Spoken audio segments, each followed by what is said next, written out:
Akira was your classic shut-in loser with zero friends. Day in, day out, he hid in his dark, cave-like room, grinding away at his favorite online game. The one thing he was proud of? Being a top-tier player on the server. Right now, he was in a heated match against his closest online buddy, hammering the keys like a spoiled brat on a sugar rush.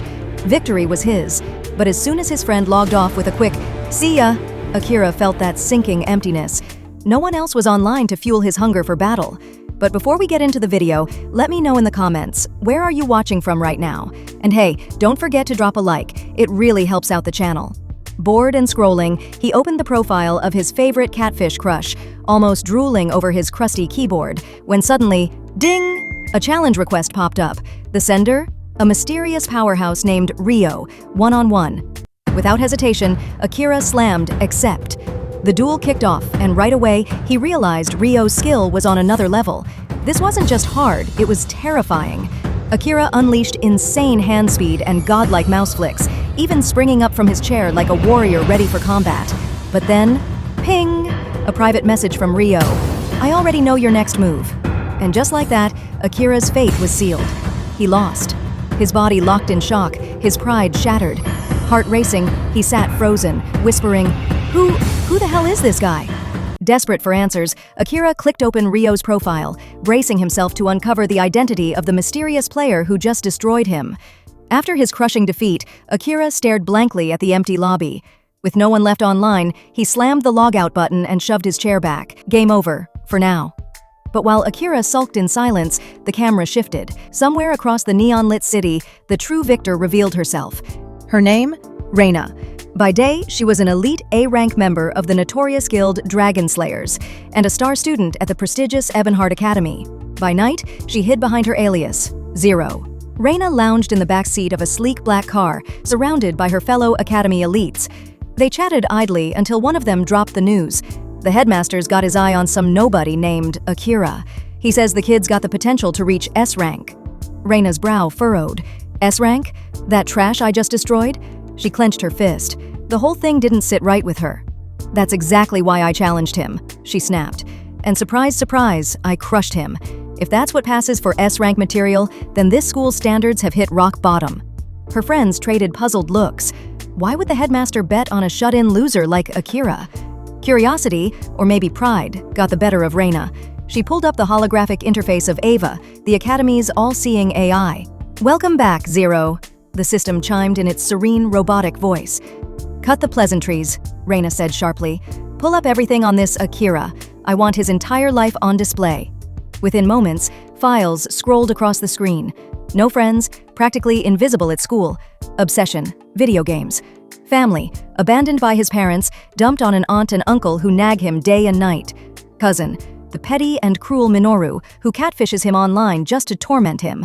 Future prospects. Failure. His guardians threaten to throw him out if he doesn't start earning money, mocking him as destined to be a useless dropout. Reina leaned back, lips curling into a smirk. So this is the so-called S-rank candidate? Pathetic. But deep down, something about Akira's story unsettled her. As Reina, alias Zero, dug deeper into Akira's profile, a new detail popped up on Ava's holographic feed. Crush detected, Hana Wenlin, classmate. Reina raised an eyebrow. So, the shut-in has a thing for some random schoolgirl? But curiosity gnawed at her. She asked Ava, "What about his ambitions? His goals?" The AI's voice chimed in, calm and cutting. Subject's dream: to work at a newsstand. Earnings would fund upgraded gaming equipment and allow him maximum online playtime. The car went dead silent. Reina's friends gawked. One of them nearly swerved into another lane. "That's his life's dream?" Reina sat back in shock. An S-rank candidate who just wanted to sell newspapers and chase imaginary girls in a game? Meanwhile, back in Akira's gloomy little neighborhood, his aunt barked at him to run errands. Kicked out of the house, he shuffled toward the corner store, but a flicker of hope stirred when he spotted the mailman. "Any letters for me?" he asked, voice trembling. The mailman handed him 2 envelopes. The first ripped his heart apart. Rejection from the International Academy. Another dream crushed. But the second? His eyes widened. A crisp seal from Ebonheart Academy. Inside, words that seemed impossible. "Congratulations, you have been accepted. Assigned supervisor, Professor Jerian. This letter is issued directly by the headmaster himself. Akira blinked, slapped his cheeks, even pinched himself. This has to be a dream. But no, it was real. A genuine acceptance letter. He sprinted home, chest pounding, bursting through the door. "Look, I made it. I got in." His family crowded around. His aunt snatched the letter, her face twisting with rage. "Fake! You forged this, didn't you? You pathetic little brat." His cousin, Minoru, sneered. "There's no way. Ebonheart only takes hybrids, half human, half mage bloodlines. You're nothing but trash." Akira's fists clenched. He shot back, "What about Zyren Han? He's a hybrid, sure, but he's proof that humans can rise too. He's one of the strongest warriors Ebonheart's ever seen." The room erupted in arguments, voices overlapping, but as Akira stood there, his vision blurred and the world melted into a dreamlike haze. A distant roar echoed, thump, thump, thump. Blades cut through the air. A helicopter descended from the clouds, shaking the apartment walls. From it, a towering figure leapt down, aura blazing like fire itself. It was him, Zyren Han, the legend himself, standing right before Akira's eyes. In the dream, the legendary warrior Zyren Han stepped forward. His presence was overwhelming, yet instead of arrogance, he bowed low before Akira. "Sir," he said with reverence, "we've been waiting for you, for a very long time." Akira's heart pounded. This had to be destiny. He blinked, and suddenly, he was back in his dingy apartment, his family glaring at him. Reality hit hard. Maybe they were right. Maybe this was just some cruel joke. He sighed and turned away. Beep, beep, beep.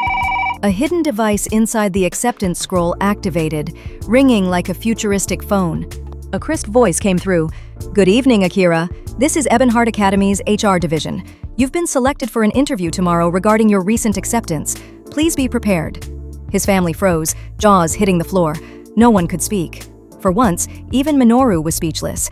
Later that night, Akira logged back into his game and told his best online friend the news. Unlike his family, his buddy actually celebrated. "Bro, that's huge. Don't screw it up. Just be confident. Answer straight, keep it cool. You got this." It was the only encouragement Akira had, and he clung to it. The next day, Akira nervously arrived in the heart of the city. A massive glass tower loomed before him, the interview site. But the real shock came when he stepped inside. Classmates from his old school were there, all clutching the same letter of acceptance. Their heads whipped toward him, eyes wide. "What's he doing here?" someone whispered. And among them, Hana Wenlin, his longtime crush. She looked just as surprised to see him. As the students waited for their turn, Akira hesitated, then walked up to her. "Hey, so, how'd you end up here?" She admitted she was nervous, clutching her bag tightly. Akira, in a rare moment of boldness, smiled. "You'll be fine. You're one of the smartest people I know, top of our class. Just talk like you always do. You'll crush it."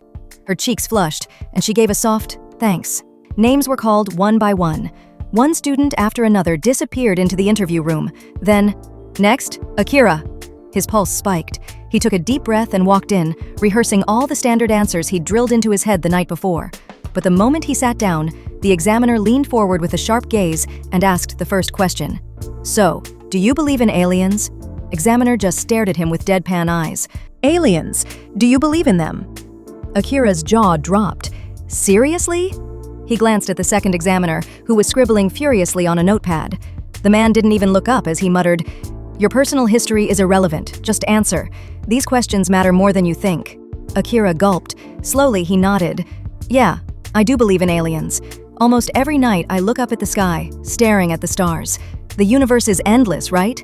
There has to be life out there, somewhere in the galaxy." The room fell silent.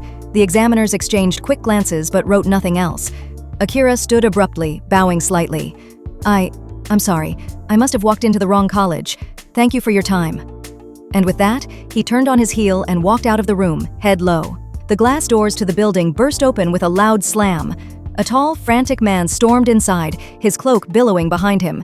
His piercing eyes scanned the lobby. "Where is he? Where's the boy Akira? How did the interview go?" The two examiners stiffened. "Professor Guteron, he, left after the first question." The professor's face twisted in horror. "What? You let him leave?" He grabbed the nearest desk, shaking it.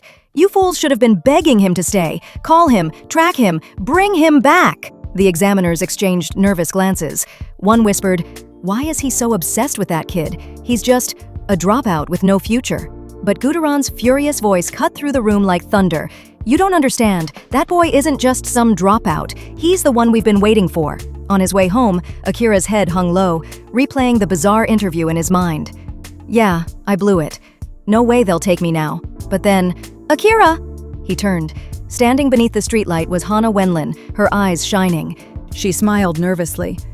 "Hey, I was wondering, do you want to go to the graduation party together?" For a moment, the world froze. Akira's heart nearly exploded out of his chest. He nodded quickly, almost too quickly. "Yeah, of course." When he arrived home, his aunt was waiting with arms crossed. Some Professor Guteron called. He said, "You passed the interview. You can enroll in Ebonheart Academy." Akira froze. "What?" The next morning, his aunt, uncle, and Minoru practically dragged him back to the academy tower. Professor Guteron sat waiting for them, a stern smile tugging at his lips. The aunt didn't waste a second. "Where's the money? Where will he stay?" Guteron folded his hands. "The scholarship provides him with 36 credits annually, transferred directly into his account.